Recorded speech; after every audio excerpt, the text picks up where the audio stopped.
ราดหน้ามาม่าทอด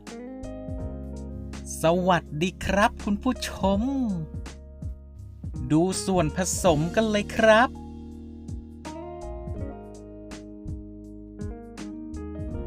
ตั้งกระทะให้ร้อน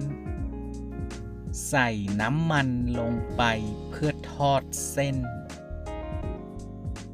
เตรียมเส้นโดยการแช่น้ำให้อืดแล้วผึ่งให้เสด็จน้ำทอดด้วยไฟร้อนแบ่งทอดตามความเหมาะสม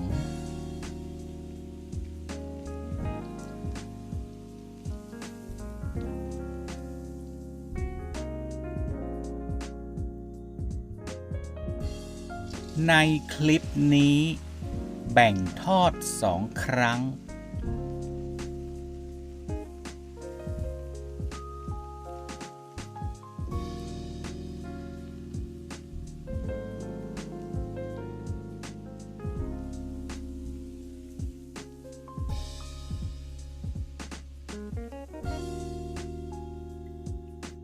ในส่วนน้ำราด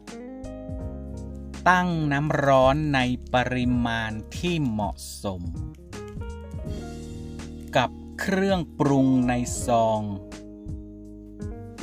ใส่เครื่องปรุงตามลำดับที่แสดงในคลิปก็ได้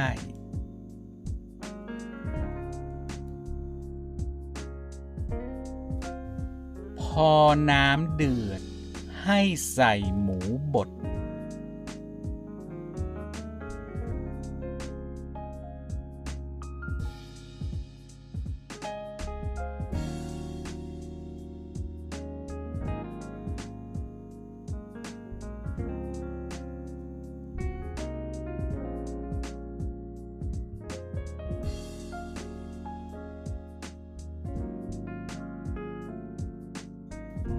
ใส่ไข่เมื่อน้ำเดือดอีกรอบโดยแยกไข่แดงไว้ใส่ทีหลัง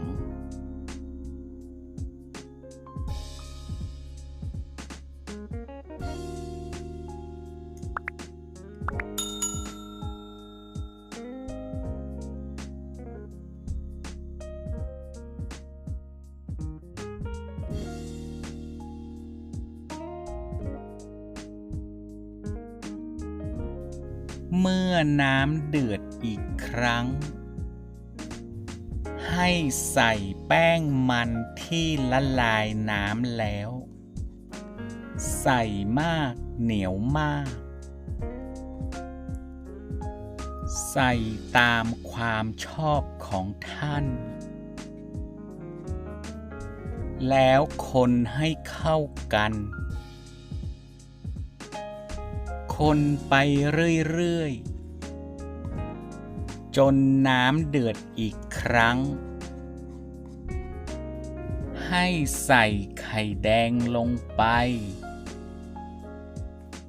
ถ้าได้ความสุกของไข่แดงตามชอบก็เป็นอันเสร็จครับฝากกดไลค์กดแชร์กดติดตามเพื่อเป็นกำลังใจในการทำคลิปครั้งต่อไปด้วยนะครับขอบคุณครับ